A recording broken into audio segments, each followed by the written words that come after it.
You're looking for an ultra compact portable laptop that can still handle video editing and Photoshop and still do some casual gaming. This might be the laptop for you. Let's talk about it.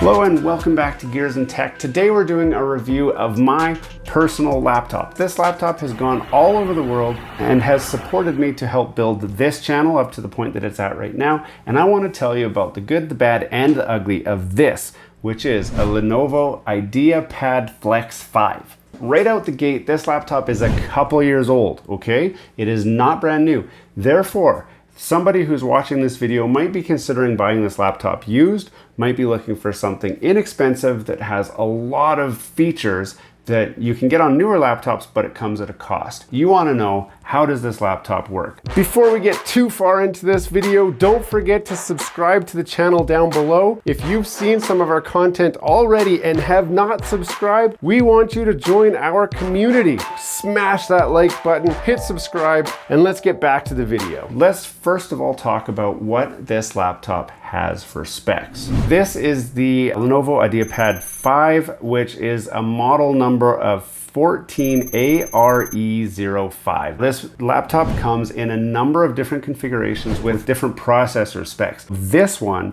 has an AMD Ryzen 5 4500U processor. That is a 6-core, 12-thread processor in a mobile laptop, which is actually pretty good. Also does have a graphics adapter. This has the AMD Radeon RX Vega 6. It kind of makes it sound like it's actual graphics card, but it's really onboard graphics. We will talk a bit about that. The laptop can come with 8 gigabytes or 16 gigabytes. The one that I've been using is 16 gigabytes. I would not recommend the 8 gigabyte model. The memory is soldered on, so whatever one you get is what you get. You can't just upgrade it later. So start with the 16 and just be happy.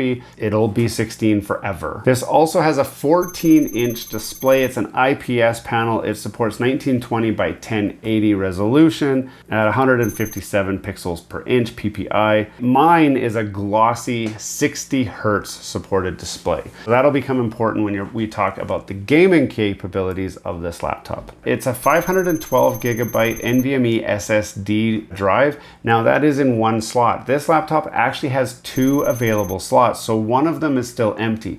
You could put in a 1 or 2 terabyte drive. 2280 is the size that you'd be looking at, and it still fits inside this form factor, which is amazing. I want to get to the form factor because there's a lot of things that I like about this laptop. When this laptop was brand new, it was about a $1,200 or $1,300 laptop, but because it's a couple years old now, you can get this laptop for around $500, $600, maybe $700. The question you're asking yourself, is it worth it at that price, or do you spend a little bit more to get a newer laptop? And that's where this is really important. Now, the form factor of this laptop is where this thing really shines. It is a full tablet, so you can see like this. It will go into tent mode like this. It'll go into tablet mode like this, or the mode that I like the most, which is like this, where I especially use that when I'm traveling, I'm on an airplane. This is an extremely portable laptop. It is thin when it's closed. It has a lot of extra ports here. HDMI, it has USB-C on this side, which it also uses to charge. It's got a full headphone jack, microphone. On this side, we have 2 more USB ports and a SD card slot. On the back, you've got just the regular cooling fans, and on the front, nothing. There is also a power button on this side, but it's very slim, it's very small. It fits pretty much anywhere you want. The shell on this thing is actually aluminum. It's quite robust. I like that the speakers here are on each side. They sound very good, and the keyboard is actually a nice keyboard to type on. It feels like a premium laptop at a price that isn't a premium price. Even if you're looking at a brand new laptop for $500 or $600, this one will outperform that one in every single way. The screen is very bright, it's very crisp, it's easy to see. It has very good viewing angles. I can look at it from all over the place. It's bright enough I can see it outside, and it works really well. Now, as a laptop, what have I used this for? So you've already heard me say that I used this to help build Gears and Tech to the level that it is right now. You can see behind me, I do have kind of a monster of a machine. That is my main editing rig. However, There are many times where I'm traveling or I'm just not at home and I needed something that I could use to edit my videos and to continue uploading onto YouTube. I used Premiere Pro and I can run it on here. It's a 6-core processor that runs at 2.3 and up to 4 gigahertz with the turbo feature.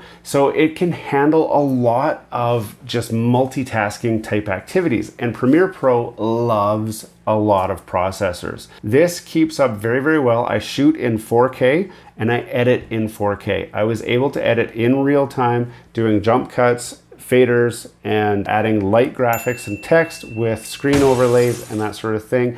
Very basic editing. I'm not getting into a lot of special effects or anything like that. A video such as the one you're watching right now would be the video that I would be creating on this laptop. It handled it beautifully during the editing stage. Because this has basically just onboard graphics, it does not have a dedicated GPU. My videos are roughly 8 minutes to about 15 minutes. On the high end, a 15-minute video would take an hour to 2 hours to actually render out. That's because it's just blasting this graphics card and it can't handle it. What I ended up having to do, I would edit my video. Before I went to bed, I would hit render. When I woke up in the morning, it would be done and ready to upload to YouTube. It does slow down the workflow. However, I think that the form factor and the portability of this makes up for the fact that it slows you down a little bit on that end. It's a minor inconvenience. It handles Photoshop fine.